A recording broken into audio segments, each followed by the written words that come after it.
നമ്മൾ ഇനി പോകുന്നത് കരുളായിലേക്കാണ്. സമീർ ബിൻ കരീം ആണ് അവിടെ നിന്ന് വിശദാംശങ്ങളുമായി ചേരുന്നത്. സമീർ, നഗരം എന്ന് പറഞ്ഞാൽ വലിയ നഗരങ്ങളല്ല, ചെറിയ ഇടത്തരം നഗരങ്ങൾ ഉള്ള ഒരു കുറവുള്ള ഒരു മണ്ഡലമാണ്, ഒരു മലയോര മേഖലയാണ്.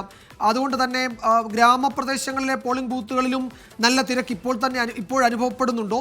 തുടക്കത്തിൽ മഴ പലയിടത്തും ഒരു വില്ലനായി വോട്ടിങ്ങിനെ ബാധിക്കുന്ന തരത്തിലേക്ക് മാറിയിരുന്നു. നിലവിലുള്ള അവസ്ഥ എന്താണ്? ഒരു ഉച്ചയോടുകൂടി തന്നെ കൂടുതൽ ആളുകൾ വോട്ട് രേഖപ്പെടുത്തുന്നു എന്നതായിരിക്കുമല്ലോ നമ്മൾ ഈ പറയുന്ന അവിടുത്തെ പൊതു സാഹചര്യം, അല്ലേ? വിജയകുമാർ, തീർച്ചയായും അങ്ങനെ തന്നെയാണ്. മഴ മാറി നിൽക്കുന്ന ഒരു ഘട്ടത്തിൽ കൂടുതൽ ആളുകൾ പോളിംഗ് സ്റ്റേഷനിലേക്ക് എത്തുന്നുണ്ട്. ഞാനിപ്പോൾ നിൽക്കുന്നത് കരുളായി LP സ്കൂളിലെ പോളിംഗ് ബൂത്തിന് പുറത്താണ്. PV അൻവർ ഇവിടെ പ്രചാരണം നടത്തിക്കൊണ്ടിരിക്കുകയാണ്. എന്താണ്, ഒരുപാട് ബൂത്തുകളിലൂടെ സഞ്ചരിക്കുകയാണ്, എന്താണ് തോന്നുന്നത്? എന്താ തോന്നുന്നത്? ജനം എന്താണോ ഞാൻ കണക്കൂട്ടിയത് ആ സത്യത്തിൻ്റെ കൂടെയാണ് ജനം. അത് ജനങ്ങളുടെ ഒരു വിജയമായി കേരളത്തിൻ്റെ രാഷ്ട്രീയ ചരിത്രത്തിൽ തങ്കലിപികളിൽ എഴുതി വെക്കുന്ന ജനാധിപത്യ ഉത്തമ ബോധ്യം അതിവിടെ ഉയർത്തപ്പെടും.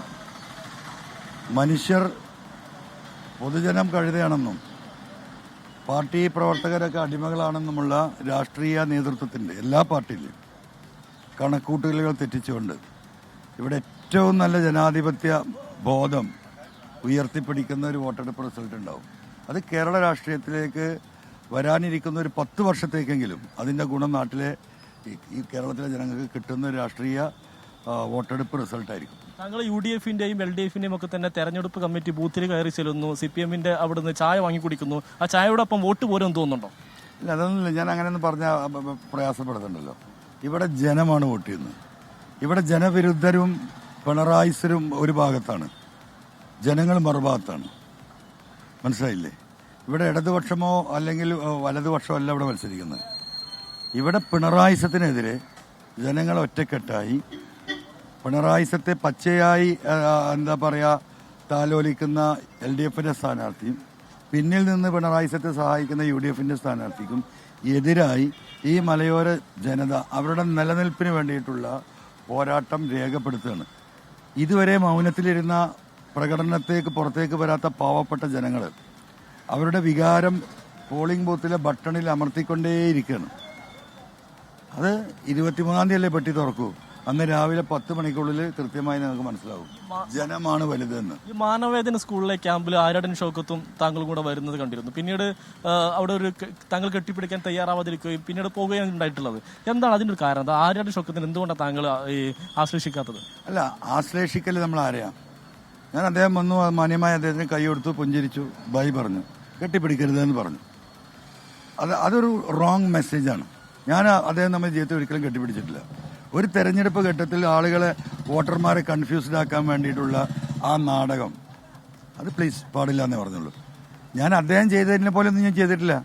2021 VV പ്രകാശ് DCC പ്രസിഡന്റ് ഇവിടെ മത്സരിക്കുമ്പോൾ ഔദ്യോഗികമായ ആദ്യത്തെ UDF-ന്റെ കൺവെൻഷനിൽ അദ്ദേഹത്തെ സ്വീകരിക്കാൻ കയറി ചെന്ന സ്ഥാനാർത്ഥി കൂടിയായ VV പ്രകാശിനെ കൈകൊണ്ട് തട്ടി മാറ്റിയിട്ട് ഇരിക്കാൻ പറഞ്ഞ സീറ്റിൽ അത്ര ഇന്ത്യക്കാരാൻ കാരണം ഞാൻ ആ നാടകത്തിന് നിന്നോട്ടില്ല.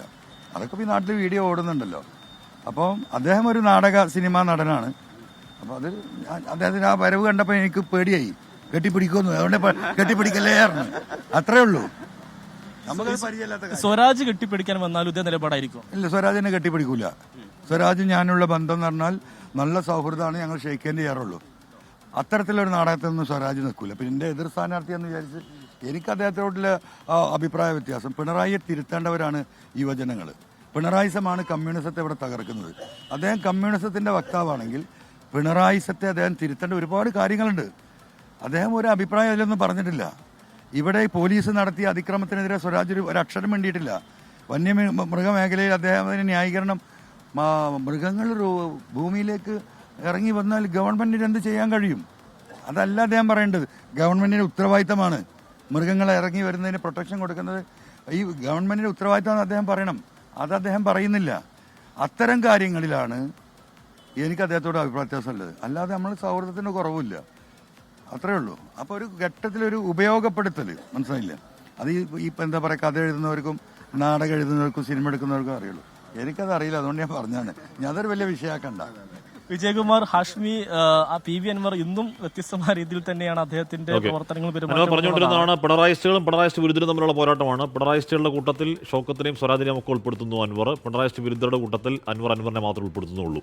എന്തായാലും നമുക്ക് കാത്തിരുന്ന് കാണാം അൻവറിന്റെ ആ താരതമ്യമൊക്കെ എന്താവുന്നുള്ള കാര്യം. എന്തായാലും ആദ്യ മണിക്കൂറുകളിൽ അത്യാവശ്യം തരക്കേടില്ലാത്ത പോളിംഗ് 78% തോന്നുന്നു നിലമ്പൂർ ഇതുവരെ ഉണ്ടായ ഏറ്റവും റെക്കോർഡ് പോളിംഗ്. അതിന് മുകളിലേക്കൊന്നും പോകാൻ ഇടയുണ്ടോ എന്നറിയില്ല. പക്ഷേ പോയ വർഷത്തെ 76 വരെയെങ്കിലും എത്തുമോ എന്നുള്ളതാണ് ഈ മണിക്കൂറിൽ.